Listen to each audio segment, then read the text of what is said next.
এসো না একবার আয়নার সামনে, দেখি আমাদের দুজনকে কেমন লাগে একসঙ্গে। মল্লার বসু মল্লিক একটা মুক্তোর মালা পেয়ে গেছে, কিন্তু জীব বিশেষে তো মুক্তোর মালা মানায় না,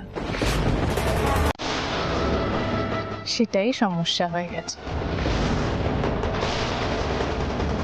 কোথায় রঞ্জিনী মুখোপাধ্যায় আর কোথায় মল্লার বসু মল্লিক?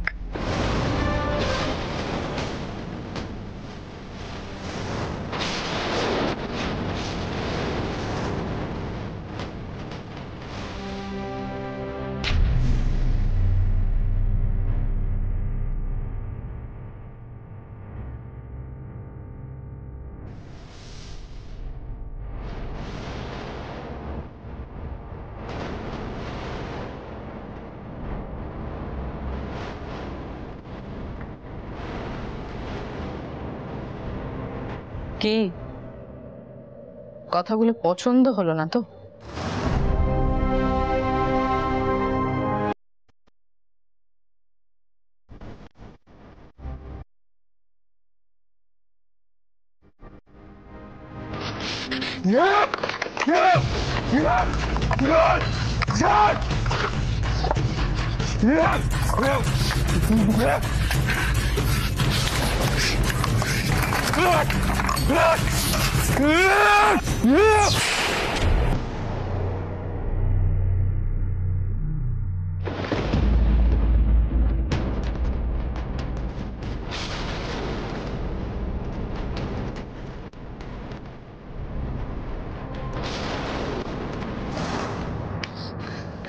তছনছ করে দাও, তছনছ করে দাও চতুর্দিক। আমি সেটাই চাই। মনে পড়ে, মনে পড়ে অফিস রুমে তুমি আমার সামনে হাঁটু গেড়ে আমাকে প্রপোজ করেছিলে? আমি তোমাকে ঠিক এইভাবে বিশ্বাস করেছিলাম, তোমার প্রত্যেকটা কথাকে বিশ্বাস করেছিলাম, আর তুমি তুমি ঠিক এইভাবে আমার বিশ্বাসটা ভেঙে দিয়েছো। তাই আমিও তোমার নিজের উপর বিশ্বাসটাকে ঠিক এইভাবেই ভেঙে ফেলবো। দেখো দেখো ধ্বংস কাকে বলে, দেখো।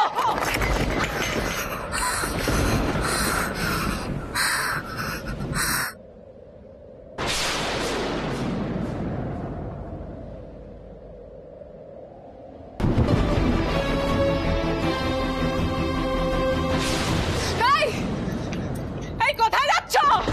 মল্লার বসু মল্লিক, প্রথম রাতেই তো হেরে গেলে। মল্লার বসু মল্লিক, চ্যালেঞ্জটা তো নিয়েছিলে, হেরে তো ভূত হয়ে গেলে, ভূত হয়ে গেলে।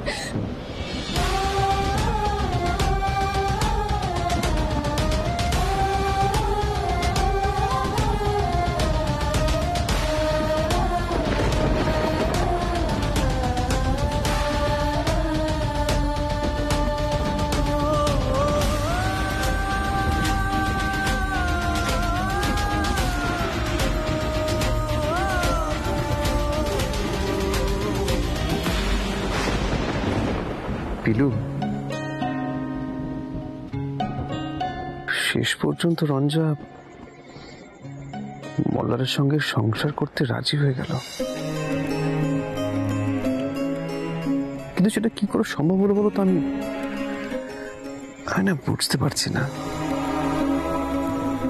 সংসার তো চ্যালেঞ্জ নিয়ে করা যায় না, তাই না? শুরু তো হোক, পরে ঠিক মিলমিশ হয়ে যাবে। আর বিয়েটা তো নিয়ম মেনেই হয়েছে, এটা তো একটা বন্ধন, তাই না? এই বন্ধন এড়ানো এত সহজ নয়। আপনিই তো পারলেন না বন্ধনটা এড়াতে, পারলেন কি?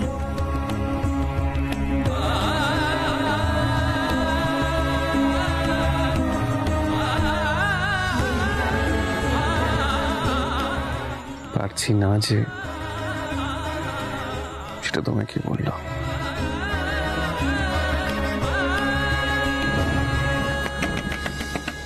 আহির, পিলু, দরজাটা খোলো। মামুনি, আসছি।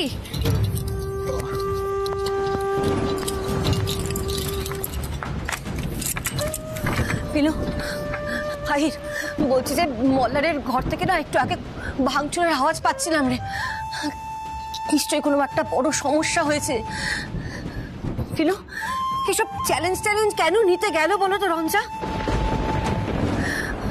পাগলিটা যে কি করলো কে জানে। মামুনি, আমি গিয়ে দেখবো? না, একদম না। ওদের তো একটা নিজস্ব জায়গা থাকতে হয়, ওদের তো একটা ব্যক্তিগত স্পেস রয়েছে। তো আহির, এটা যদি কোনো বড় বিপদ আপদ হয়ে যায় কি করব তখন আমরা? আমার খুব ভয় করছে আহির। বলছি যে একটা বড় ঝুঁকি নিয়েছে জানিস তো। একটু একটু জানা আহির, গিয়ে একবার দেখ না রে। আমার খুব মা মা মা তুমি কেন বুঝতে পারছো না? সবকিছুর মধ্যে আমরা দুজনে বারবার কেন ঢুকবো? এগুলো তো ভালো দেখায় না মা।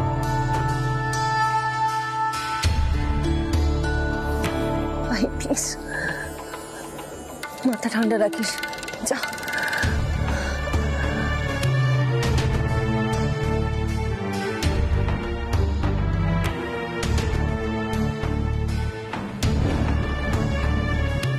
কি হবে বলো তো পিলু?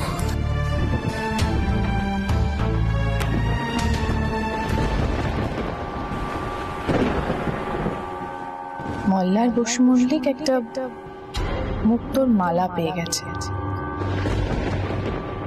কিন্তু জীব বিশেষে তো মুক্তোর মালা মানায় না।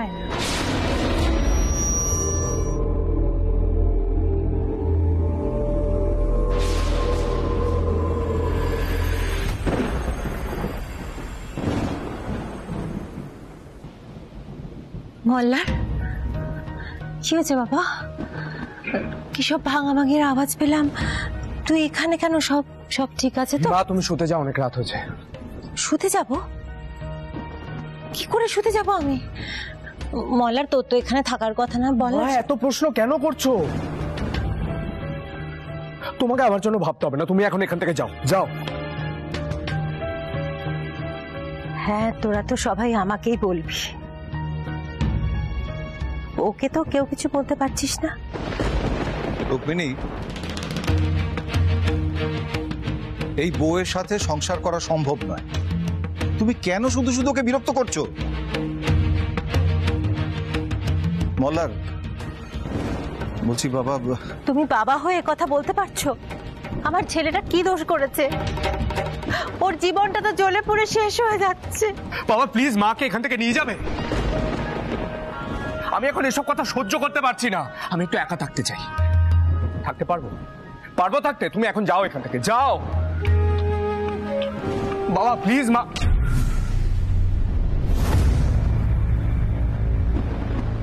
তুমি চলে এসো এখান থেকে। তোমাদের মেয়েদের এত প্রশ্ন না বেটা ছেলেরা পছন্দ করে না, বুঝেছো? চলে এসো।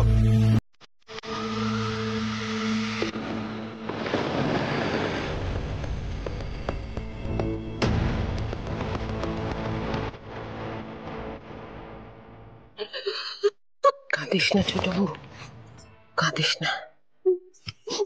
ঠাকুরের উপর ভরসা রাখ, দেখবি সব ঠিক হয়ে গেছে। গুরুদেব আসছেন তো, মাকে নিয়ে বড় করে মায়ের পুজোর আয়োজন কর। বউদের বলবি নির্জলা উপোস থাকতে, বুঝলি? আমি তো দাদাকে বললাম বাড়িতে মাকে প্রতিষ্ঠা করতে। দাদা গুরুদেবকে ফোন করে দিয়েছেন। শোন ছোট বউ, এদের সাথে চেঁচামেচি করে কিচ্ছু হবে না। ওই মেয়ে হচ্ছে ডাকাত মেয়ে। আর একটা বউ চুপচাপ থাকে বটে, কিন্তু পেটে পেটে খুব বুদ্ধি। মায়ের কাছে মানত কর, বউরা যেন তোর বশে থাকে। চল ভেতরে চল, আয় আমার সাথে, আয়।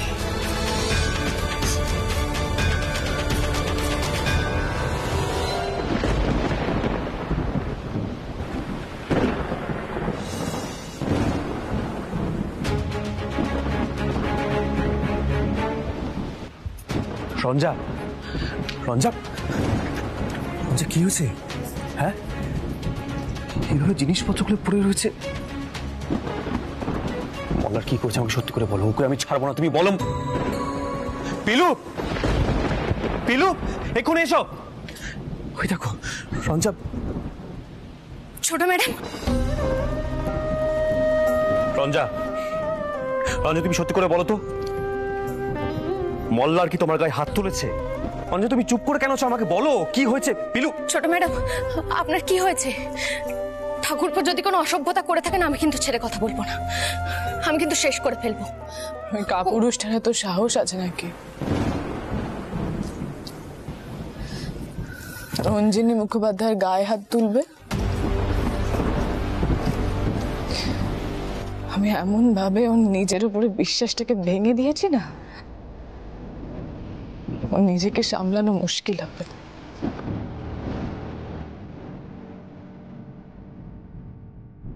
আমার খুব ক্লান্ত লাগছে পিলু, খুব ক্লান্ত লাগছে।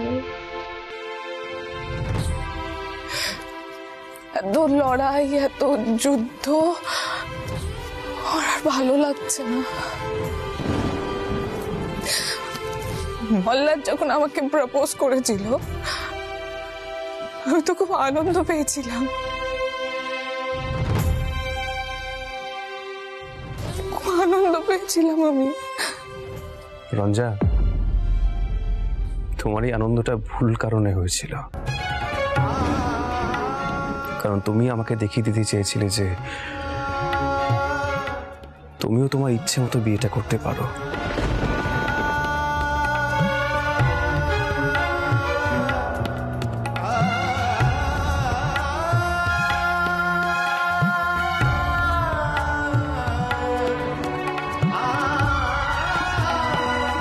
রঞ্জা, তুমি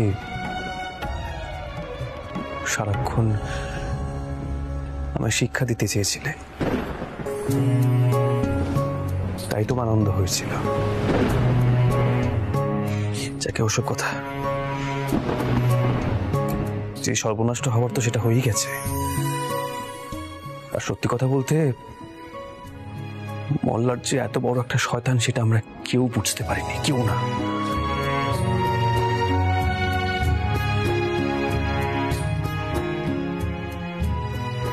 বুঝতে এখন পুরনো কথা আলোচনা করে কোনো কি সমাধান হবে?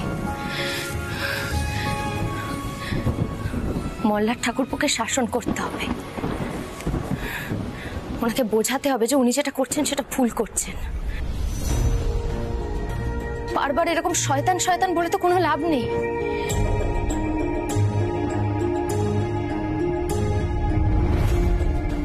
বড় দাদা হিসেবে ওনাকে শাসন করুন না। মল্লারের মতো একটা লম্পট নোংরা ছেলেকে আমার ভাই বলতে না লজ্জা হয়।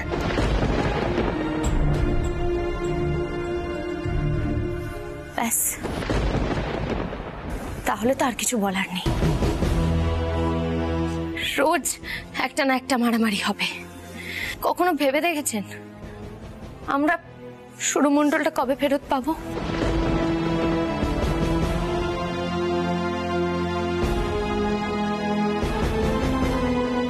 দেখুন ওস্তাদজি, যদি মামলা করা হয় সেই মামলা কিন্তু অনেকদিন ধরে চলবে। মামা দাদু এই কথা অনেক আগেই বলে দিয়েছেন। আমরা যদি ওদের বাধ্য করতে পারি সম্পত্তি ফিরিয়ে দিতে, সেটাই একমাত্র সহজ উপায়। আর আমরা তো সেই জন্যই এখানে এসেছি। ওদেরকে বোঝাতে হবে যে ওরা যেটা করছে সেটা ভুল করছে। আর এই কাজটা সব থেকে বেশি আপনিই পারেন।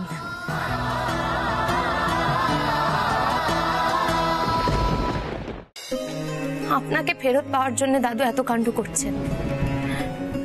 আপনি বাড়ির বড় নাতি, আপনি তো পারেন ওস্তাদজি এদের ভুলগুলো ধরাতে। নিজের লোক বললেই তো এরা বুঝবে।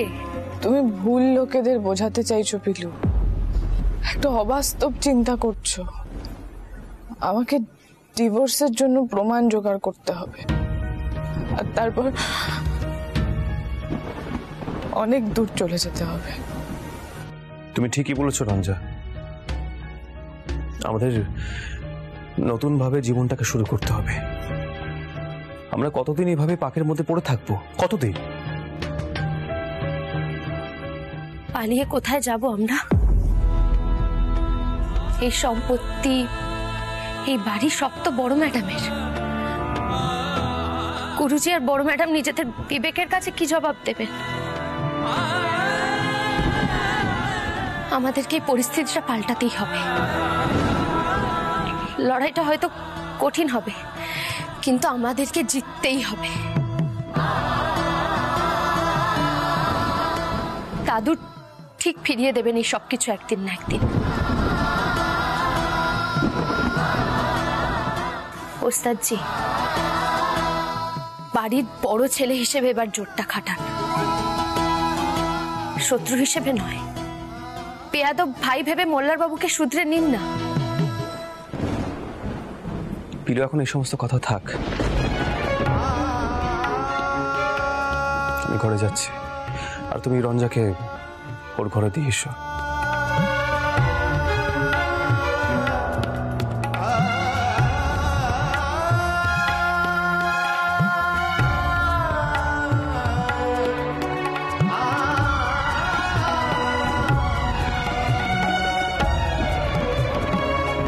পিলু, কাল দেখবে আমাকে টর্চার করার জন্য একটা নতুন উপায় ভেবে নেবে। আমি তোমাকে বলছি, দেখে নিবে।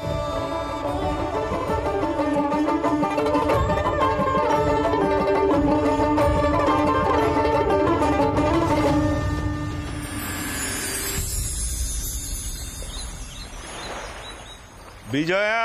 হ্যাঁ দাদা। হ্যাঁ, শোন শোন শোন। হ্যাঁ দাদা, বলো বলো বলো বলো। গুরুদেব মির্জাপুর থেকে ফোন করেছিলেন, তার 2 শিষ্য মায়ের মূর্তি নিয়ে আজ সন্ধ্যেই এখানে পৌঁছে যাবে। জয় মা। রওনা হয়ে গেছে ওখান থেকে। গুরুদেবও আলাদা আসছেন, উনিও আজই পৌঁছবেন। হ্যাঁ, উনি মনে করছেন যে আজকেই এখানে মূর্তি প্রতিষ্ঠা করবেন। আজ খুব শুভ দিন, উনি আর দেরি করতে চান না। জয় মা জয় মা জয় মা, এ তো খুব ভালো কথা দাদা। তাহলে সবাইকে ডাকি, কি বলো দাদা?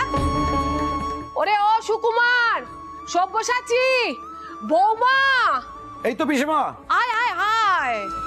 বলো। শোন, দাঁড়া বলছি। এই ছোট বউ, ছোট বউ, আজকে খালি বেটা ছেলেদেরই চা দে, তোরা খাস না জানো। আজ মাঝরাতে মায়ের পুজো হবে, মা আসছেন এই বাড়িতে, মায়ের প্রতিষ্ঠা হবে। তোরা সবাই নির্জলা উপোস করে থাকবি। আরে ও সুকুমার, মল্লারকে ডাক। ডাকছি পিসি, ডাকছি।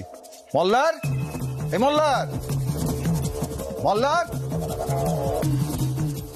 সোহিনী, আহিরকেও ডাকো। বাড়ির বড় ছেলে হয়ে সে তো আর হাত গুটিয়ে বসে থাকতে পারে না। আর পুজোর কি কি নিয়ম কানুন আছে সেটা বৌমাদেরও বুঝিয়ে দাও। সব্যসাচী, এদিকে শোন, কি কি লাগবে তার একটা তালিকা প্রস্তুত করতে হবে তো। চ, আমার মনটা কি ভালো হয়ে গেল। জয় মা, জয় মা, জয় মা। আয় আয় তাড়াতাড়ি তাড়াতাড়ি। বাবা, বলছি বাজার হাট থেকে শুরু করে সবকিছুই তো তার মানে সকালের মধ্যে সেরে রাখতে হবে। এত কিছু কি করে সামলাবো বলো তো, এত তাড়াহুড়োর মধ্যে একা হাতে? একা কেন মোল্লা? আহির তো সুরমণ্ডলে সবকিছুর আয়োজন একা হাতে করতো, ও সাহায্য করবে তোমায়। দিদি, তোমার ছেলে তো এখনো এই বাড়িটাকে নিজের বাড়ি বলে ভাবতেই পারেনি। ও সাহায্য করবে, সেটা কি সম্ভব? রুক্মিণী, আহির চেষ্টা করছে মানিয়ে চলতে, চেষ্টা করছে ও, কিন্তু সে এবারে নিয়ম কানুন এত সহজে মেনে নিতে পারছে না। কিন্তু পুজোর বিষয়টা তো একেবারে আলাদা, তাই না? ওইটা আহির এসে গেছে। আহির বলছি যে আজ বাড়িতে কালী পুজো, মূর্তি প্রতিষ্ঠা করা হবে মাঝরাতে। সারাদিনের মধ্যে সব যোগাযন্ত্র করে ফেলতে হবে। মল্লারের সঙ্গে মিলে যোগাযন্ত্র করতে তোমার কোনো অসুবিধা হবে আহির?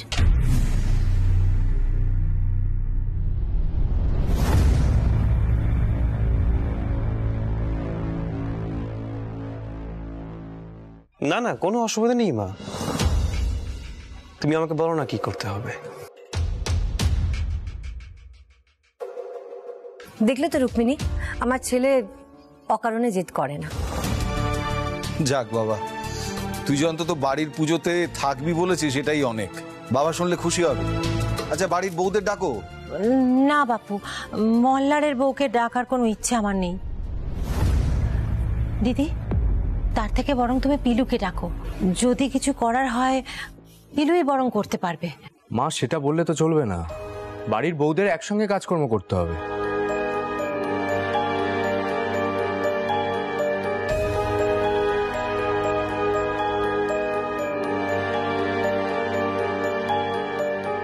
রঞ্জা, আজ বাড়িতে কালী পুজো। তোমাকে কি কি করতে হবে সেটা মা আর পিসি ঠাম্মির কাছ থেকে জেনে নিও। হোয়াট?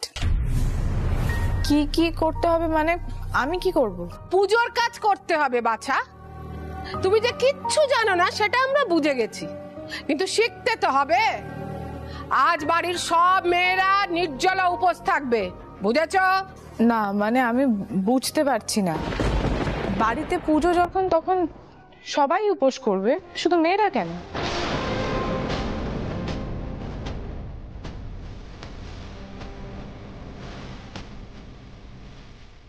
ব্যাস, শুরু হয়ে গেল। আচ্ছা বৌমা, তোমার কি সব ব্যাপারে তর্ক করা একটা স্বভাব? শোনো, এই বাড়ির বেটা ছেলেরা না পুজোর সাজ ভোগ কিছুতেই হাত লাগায় না। তাহলে ওরা মাঝরাত অব্দি উপোস করে কি করবে? ওদের তো পিত্তি পড়ে যাবে। চমৎকার। আর আমাদের পিত্তি পড়বে না? দেখুন, আমি উপোস করতে পারি, তাহলে মল্লারকেও আমার সঙ্গে উপোস করতে হবে।